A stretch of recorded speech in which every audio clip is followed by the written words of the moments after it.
best bakery ever. Yes, will drive 400 miles and back 400 miles for that bakery. But not just for the bakery. It's the whole trip in general. Going, crossing the Sierras, snow at the top, desert, hot desert at the bottom. But 395 kind of brushes the eastern side of the Sierras and then plunges down and you see Mono Lake, the saltiest lake ever. So salty that only these little shrimp-like things, brine shrimp, can live in it. And if you swim in it with shorts on and then get out and the shorts dry, you can take them off and stand them up without you in them because it is so fucking salty. Mono Lake is beautiful. And in the 90s there was this whole thing because LA was taking all the water from the tributaries and so it was this whole safe Mono Lake, which succeeded, kind of, sort of, I mean, yeah. Anyway, we saved Mono Lake, yay! Then there's the Hot Creek and the fish hatchery. You get to the fish hatchery first. There's just fish. They hatch fish. Fish hatchery. But there's this little candy vending machine, and you put your quarter in, and you twist it, and you get the little fish food, and then you can walk along and throw the fish food in, and it goes whoosh, whoosh.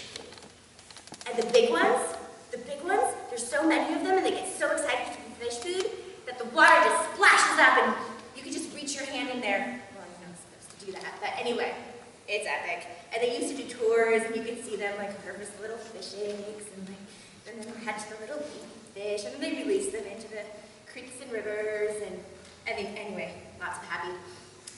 You drive up a little further, and there's the Hot Creek. Now, back in the 70s, it was the place to be. I wasn't there yet, but my parents told me. There was no fences then, and there was no bathing suit requirements, and you could just take your little pot and put some eggs in it and hold it above the boiling water, and hop, it's breakfast.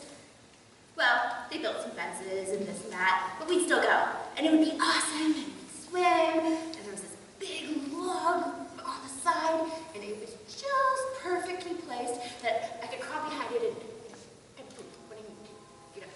So, the Hot Creek has changed. The geothermal activity is just going all over the place, and so now you go, and there's this little nice bit of boiling water, about 2 feet in diameter, and you're watching it, and you're like, oh, that's a nice little bit of boiling water there, and then all of a sudden it's 6 fucking feet in diameter!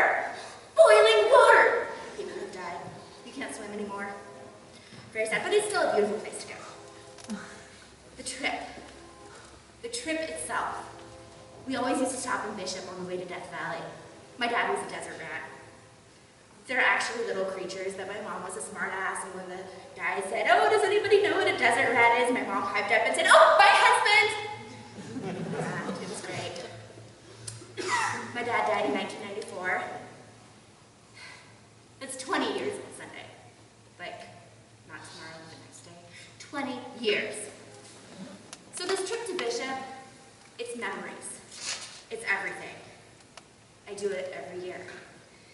And so, April and I were going to do that last year, and we come up here for 4th of July, and no shame, and fireworks, and beer, and fireworks, and more beer, and well, some more beer, and no shame.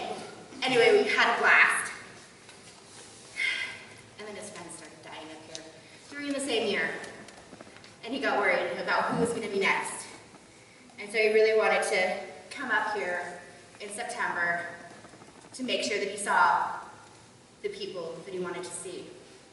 So we drove straight through, 10, 11 hours, Santa Rosa, California to Eugene, Oregon, straight through, waved at Dunsmuir, straight through. Got here, didn't sleep.